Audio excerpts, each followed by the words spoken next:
온, 7. 오온은 순차적으로 발생하지 않는다. 오온의 가르침의 특징을 종합적으로 살펴보면 다음과 같다. 첫째, 오온은 순차적으로 발생하지 않는다. 오온을 순서로 따라 개별적으로 살펴보았다고 해서 오온이 순차적으로 발생한다고 이해하면 안 된다. 오온은 동시 발생이다. 오온이 순차적으로 발생한다고 주장하는 분들이 의외로 많다.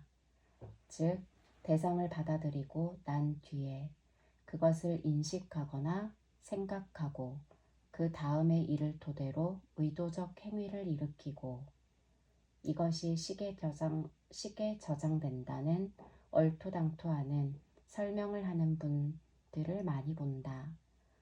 분명히 말하자면 오온은 절대로 순차적으로 발생하는 것이 아니라 동시생기한다.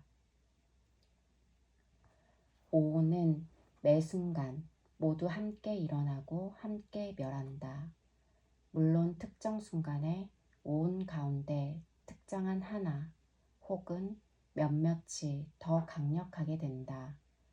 예를 들면 꽃을 볼 때는 느낌이 강할 것이고 대상을 인식할 때는 인식이 더 강할 것이며 갖고자 하는 욕망이 일어날 때는 탐욕이라는 심리 현상이 더 강할 것이다.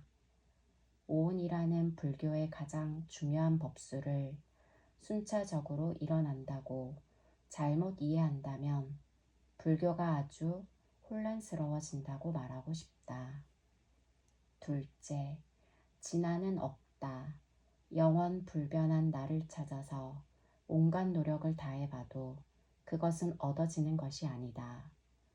불자라면 나는 무엇인가에 대해서 서슴없이 오온이라고 대답할 줄 알아야 하고 나를 오온으로 해체해서 살펴보아야 한다. 모든 불교에서 오온은 실체가 없는 것이다. 나라는 존재를 오온으로 해체해서 보면 무상과 고와 무아가 극명하게 드러나고 여기에 사무치면 존재에 넌더리 치고 탐욕이 빗바래고 그래서 해탈하고 구경 열반을 실현하게 된다는 것이 부처님께서 강조하고 계신 가르침이다. 셋째, 나를 오온으로 해체해서 보면 나라는 존재는 단지 개념에 지나지 않음을 알 수 있다. 이러한 개념적 존재를 빤야띠라고 한다. 빤야띠는 실체가 없다. 사람이니 인간이니 중생이니 영혼이니 자동차니 컴퓨터니 산이니 강이니 등으로 우리가 이름 지어 알고 있는 것은 모두 개념적 존재일 뿐이다.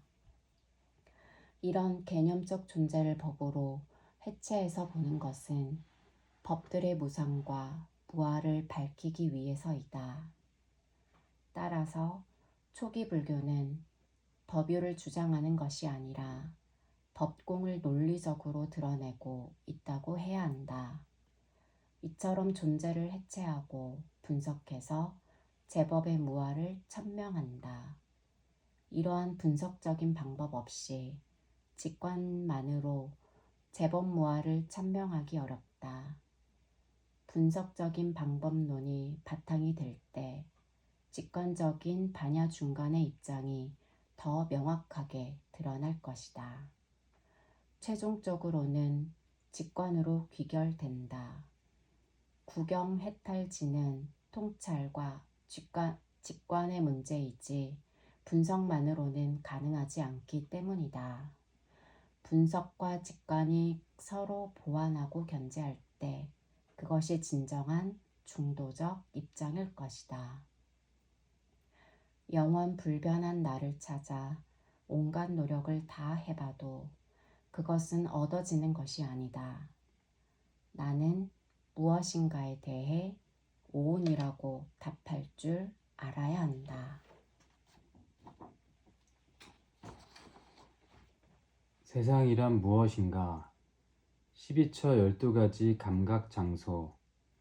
인간이 가지는 가장 근원적인 의문은 나는 무엇인가와 세상이란 무엇인가 라는 것이다.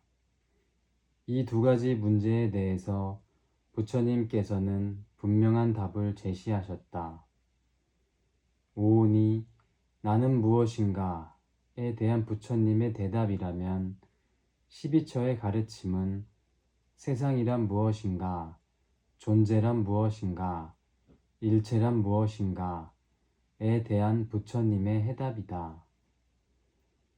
그러므로 오온은 불교의 인관관이며 12처는 불교의 세계관이다.